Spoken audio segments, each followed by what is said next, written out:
quickly, this is an original Packard dealership. And what we're in is the original Packard showroom. A lot of what you see in the museum is original to the building. The light fixtures in here, this sign on the outside of the building. So much of this stuff was just packed up and shoved in the attic when Packard moved out. It was still here when we moved in 1992. So as you're walking through the showroom here, this is, we try to make this look as correct as we can for a 1930s Packard showroom. This car right here is one of 11 that are known to exist. This is a 1930 model 734 boat-tail speedster. They built about 150 speedsters in all body styles, of which 49 were boat-tails. And of those 49, 11 are still around. This is one of my personal favorite cars in the collection. In fact, when my wife and I got married, we used this car for our getaway. Oh. Well, that's kind of good. I hope you don't have to use it again for another getaway. That car's an awful lot of fun. Okay. And speaking of boat tails, it's hard not to bring this one up. That body style is usually called a boat tail, but this particular one, the shop that built it, Fernandez and Darren, called this a gentleman's tailback speedster. But in this country, everybody refers to that body style as boat tail. What year is this? This is a 1936. Okay. And what's kind of special about this one is, first of all, it's one of one. Only one of these cars was produced. It was bodied by Fernandez and Darren in Paris. We actually have a couple of other Parisian Darren bodies here that I'll show you. But this is a 36, so it's on the long wheelbase chassis with the V12 engine. I'll show you the engine here. And it's been severely turned up and modified. It's a very quick car. This is probably the second fastest Packard I've ever driven. It's beautiful. Yeah, this is a really special car. Fernandez and Darren built some of the most expensive cars in the world. At a time where, in 1936, a base Ford would be $425, $475, something like that. Fernandez and Darren were building cars that were $60,000, $80,000. Same year. Yeah, at the same time. It's a hugely expensive car. So What do you think this would be worth today, Dave? that is a really tough question to answer. A car like this, with the history that this car has attached to it, is really impossible to put a value on without selling it. This is a car that you really just have to put it out there for sale and see what you can get for it. It just depends on who's in the mood and who's in the room and what's going on that day. Okay. Well, let's go over here real quick to the next one. It's busy right now with some customers, but this is their little gift shop that the Packard Museum has, and you can get a couple different things, some nice little...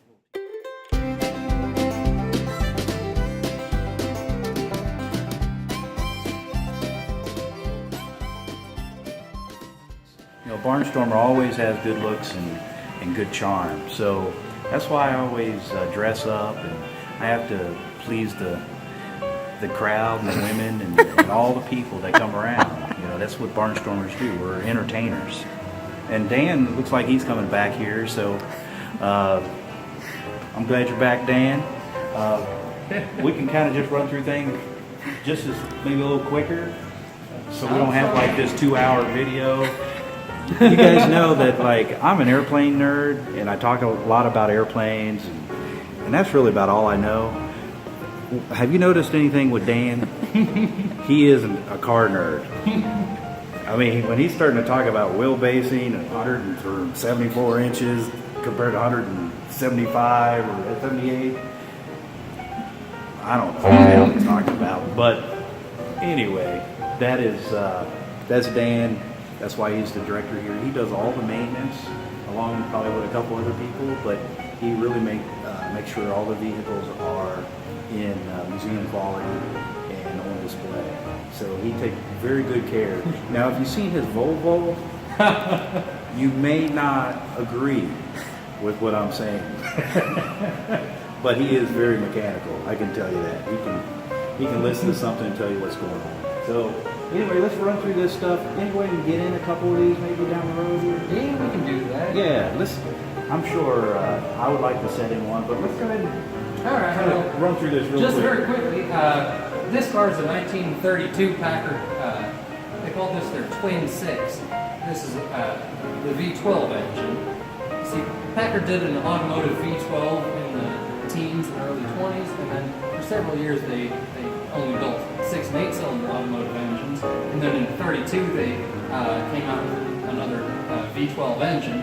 For 1932 they called it a Twin 6, and then starting in 33 they just called it the Packard 12. This car was owned by Gar Wood, who was, at this time actually, he held more patents than any other individual in the world.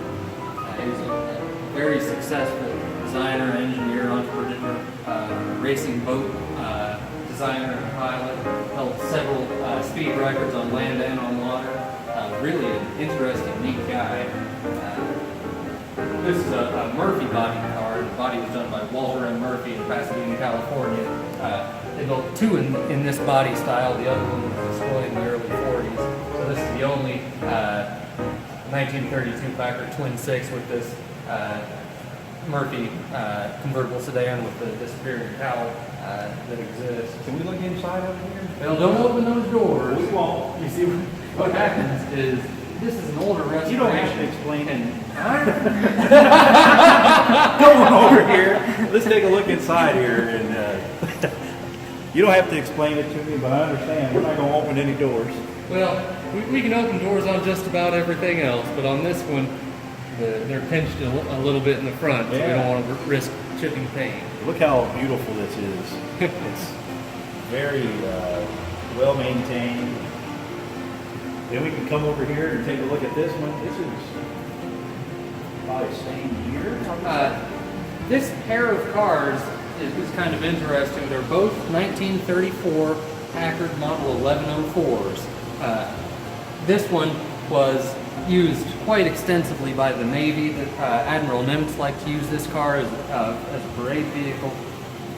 The one beside it is again a 1934 Model 1104, but that the car beside it is totally unrestored. That's original paint, original interior, original everything. So it's really fun for us to put an unrestored and a freshly restored car side by side like this. A couple of things that are a little bit interesting about this car is, first of all, the paint color is called Arello. They only use this paint color on their show cars. This car was built for the New York Auto Show for 1934. You see, as you can see in the rear here, this is what's called a sport fan. The rear seat passengers, unclasp this here. Julie, if you could just flip there's a little latch right here. Okay. You just flip that latch open. This just lifts up, and you can get into the rear seat that way.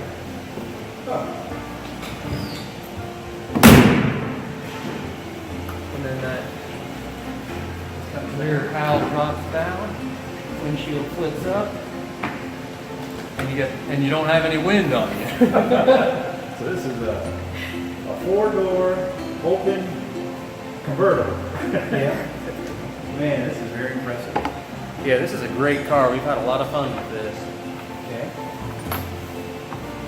Man, the cylinders are still working and everything. I'm sure you guys had to rebuild them eventually. Well, those aren't hydraulic. Those have springs in them. Oh, okay. Wow. As you can see, that's original leather interior that we just threw some shower curtain over to keep it from getting any worse. Okay. But it's a great running and driving car. So what is this package called with the trunk on the back? That's just a trunk. Is this the trunk? Check out that. Yeah, and there would be fitted luggage that you can slide into that trunk. Okay. You'll see many of the cars have the rack for a rear mount trunk that's simply flipped out of the way. Little stanchions down here to support it. Okay.